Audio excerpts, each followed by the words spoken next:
দেখুন, সন্দীপ ঘোষ অ্যারেস্ট হবে সবাই জানতো, সময়ের অপেক্ষা ছিল, হয়েছে। এবং তার সাঙ্গপাঙ্গরা এক একজনের চরিত্র সম্বন্ধে যা কথা শোনা যাচ্ছে, তারা এক একজন মহাপুরুষের পর্যায়ে। মমতা ব্যানার্জি এই ধরনের সমাজের নিকৃষ্ট স্তরের লোকেদেরকে সবচেয়ে উঁচু জায়গায় বসিয়ে দিয়েছেন, সেজন্য উৎপাত।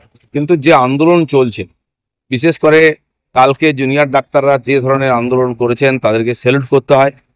রাত অবধি বসে থেকেছেন যে জিদ নিয়ে তারা।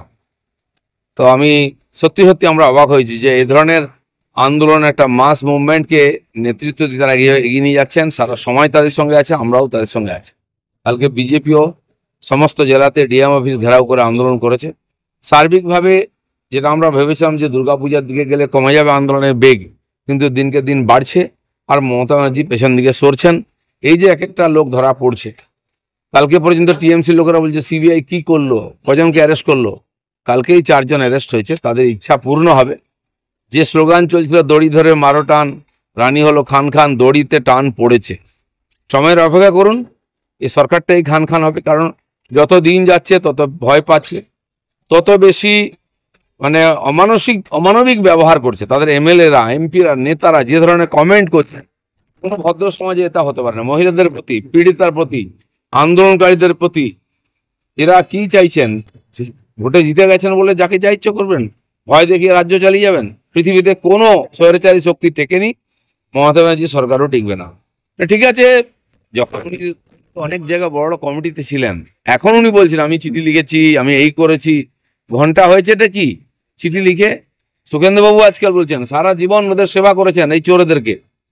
আপনারা যদি ভালো লোক আগে কেন আপনারা বেরিয়ে এসে বলেননি? আজ যখন সমাজে গিয়ে এসছে ভয়েতে বা চক্ষু লজ্জায় বলতে বাধ্য হচ্ছেন। যদি এটা বলতেন মানুষের কষ্ট কমতো, পশ্চিমবাংলার সমস্ত ডিপার্টমেন্ট ভেঙে পড়তো না, আর এত স্বৈরাচারী এই সরকারকে এই দিন দেখতে হতো না।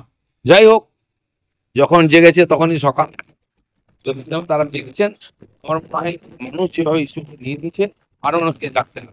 আমি একটা আপিল করব জুনিয়র ডাক্তারদেরকে বলবো, যে দুর্ঘটনা ঘটেছে তাতে সন্দীপ ঘোষ একা নয়, তার সঙ্গে আরও অনেক লোক আছেন, অনেক জুনিয়র ডাক্তারও যুক্ত আছেন। আর আমার মনে হয় জুনিয়র ডাক্তাররা আন্দোলন করছেন, তারা ওদের সঙ্গেও আছে এবং তারা জানেন কারা। এখন ভয় সংকোচ নাই। সন্দীপ ঘোষ অ্যারেস্ট হয়েছে, আরও অনেকে হবে। সেজন্য যারা জানেন তথ্য দিন সিবিআইকে, এগিয়ে এসে বলুন সমাজের সামনে, সত্য উদ্ঘাটন করুন।